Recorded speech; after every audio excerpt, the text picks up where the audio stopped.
Allez, bienvenue à toi dans ce nouveau format Cerveau Papier épisode 6 où chaque semaine je te résume ce que j'apprends et que je note dans mon carnet pour t'apporter de la valeur ajoutée, surtout si tu souhaites comme moi améliorer tous les aspects de ta vie pour atteindre tes objectifs, pour monter en niveau supérieur, être au premier plan, être acteur de ta vie, l'entrepreneur.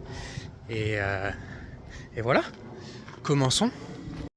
Commençons toujours dans cette quête justement de la connaissance de soi et de l'épanouissement personnel en lien avec euh, la quête d'excellence, toujours de recherche de croître, de développement.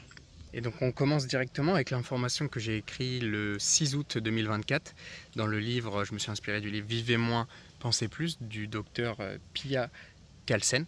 Donc là, ce qui est bien, c'est qu'à chaque fois, en fait, il y a une question et j'essaye de trouver derrière cette question la solution et de la synthétiser. Et là, la question, c'est comment faire face à nos pensées déclenchantes. Déjà, qu'est-ce que c'est les pensées déclenchantes? C'est ce qu'on appelle les ruminations. Déjà, on a entre 20 000 et 70 000 pensées par jour qu'on ne peut pas contrôler. C'est les pensées de niveau inférieur qu'elle appelle ça. C'est des pensées qui viennent et c'est comme un flux. Elle donne l'image suivante, la métaphore, que c'est comme, tu vois, les tapis roulants dans les restaurants sushi. Eh bien, c'est les pensées qui viennent. Et ça, tu peux pas les contrôler. C'est le flux. Par contre, ce que tu peux contrôler, c'est si tu les sélectionnes, si tu les choisis. C'est comme par exemple le train avec les wagons. Est-ce que tu rentres dans le wagon, dans la pensée, et tu lui accordes du temps, ou tu le laisses passer? Eh bien ça c'est pareil.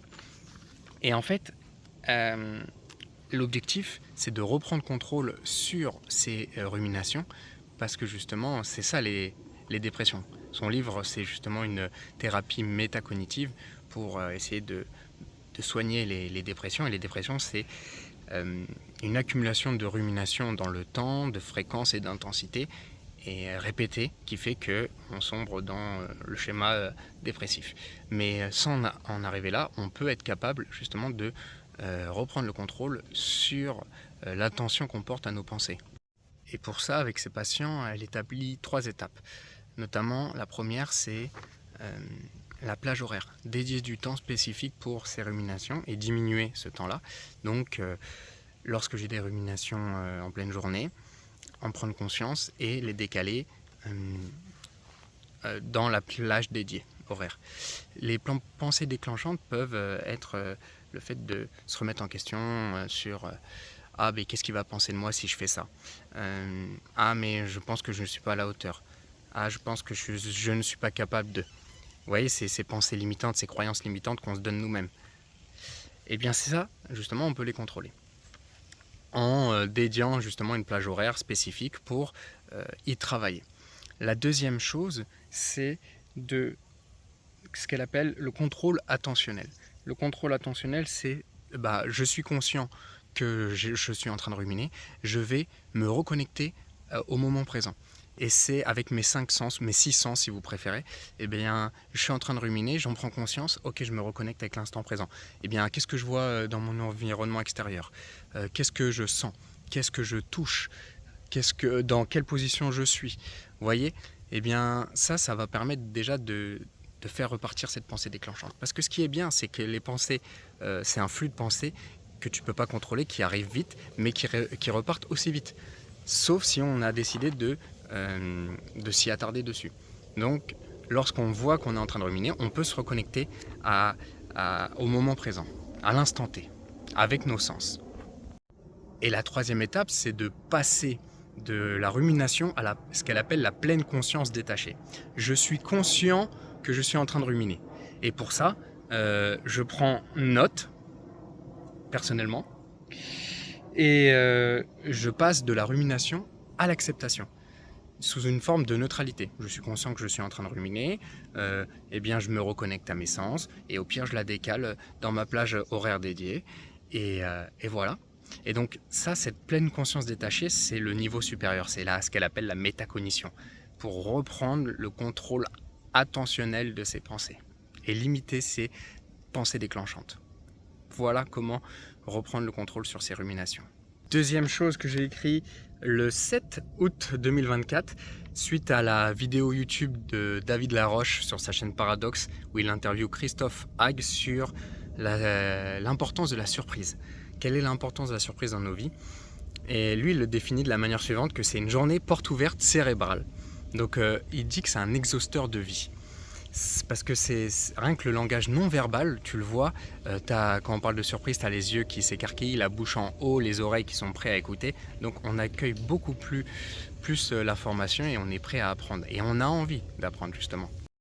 Il parle de la surprise avec un double bénéfice. Il parle justement de cette surprise qui t'amène à un stress, où tu n'es pas prêt à recevoir cette information, mais justement, ça va faire appel à ton système sympathique, celui de l'éveil, le combat ou la fuite, mais ça va amener ce déséquilibre-là qui va t'amener à ce processus d'adaptation et de progression, ce qu'il appelle augmenter le quotient d'adaptabilité.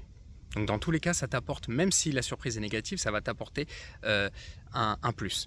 Et dans le deuxième cas, c'est la surprise, le côté émerveillement, celui qui va activer plutôt le système parasympathique, celui de la récupération, celui de la détente. Et lui, ça va augmenter ta flexibilité mentale. C'est le meilleur remède contre justement le fait de casser les codes, les croyances limitantes et le remède contre l'anti-routine. Troisième chose que j'ai écrit, je l'ai écouté en plusieurs fois le podcast, c'était le 10 août 2024 sur la notion d'aïkido. Justement, la question suivante, c'est comment faire face à une critique d'une personne, souvent son supérieur. Tu n'es pas capable de rendre ce projet en tel temps, tu n'es pas assez rapide du coup, tu n'es pas assez efficace. Et en fait, la technique de l'aïkido, c'est quoi? C'est au lieu d'être dans la confrontation, et faire force contre force, c'est d'accompagner le mouvement, se servir de l'attaque de l'adversaire avec soi. Donc, la première étape, c'est de valider le reproche qu'il nous fait et demander conseil de son expertise, justement. Donc là, en fait, cette simple étape amène de passer de la confrontation à la coopération. Passer de la personne, le supérieur vient comme adversaire à allié. D'accord, je suis comme ça, aide-moi, comment maintenant tu vas m'aider pour m'améliorer et que j'atteigne ce que tu souhaites. Et donc là, on passe de la reproche au conseil. Et ça va le valoriser pour son expertise, et nous, ça va nous apporter aussi une valeur ajoutée. Au lieu de se mettre en conflit, d'activer nos égos et stagner tout simplement. Ou alors même régresser parce qu'on a mis l'ego avant le projet et ça n'apporte aucun intérêt. Donc je reviens à la dernière information que je voudrais vous partager. Je l'ai écrite le 8 août 2024 et c'est sur le phénomène qui m'intéresse de plus en plus en ce moment. Justement, on revient avec la quête d'excellence, de la recherche de soi et de l'épanouissement personnel avec la notion du concept biohacking. En fait, c'est quoi? C'est nourrir son corps et son esprit pour une vie augmentée. Donc nourrir le corps et un esprit optimisé pour une vie augmentée. Et ça passe par quoi? Par maximiser le potentiel humain en utilisant une combinaison de sciences, de neurosciences, avec la technologie. Tout ça dans cette quête d'épanouissement personnel et d'excellence humaine. Et ça, c'est vraiment cette recherche au profit de la performance que j'aime bien mettre. Et justement, avec la technologie, ensuite, ça fait débat. Je suis d'accord pour dire jusqu'à où. Il y a des controverses et c'est un sujet clivant. Et pour ça, je vous encourage à lire le livre de Fabien Maillard, je crois, Disruption, avec l'intelligence artificielle. Donc en fait, il faut mieux la comprendre pour éviter de la craindre. Et bien là, le biohacking, c'est pareil, se servir de la technologie pour éviter de la craindre et au profit justement d'un développement personnel, d'une amélioration personnelle. Et ça, j'aime bien. Tu peux, notamment avec les outils numériques connectés, voir plus de données sur toi-même et pouvoir les améliorer. En fait, tu peux améliorer tout ce que tu mesures.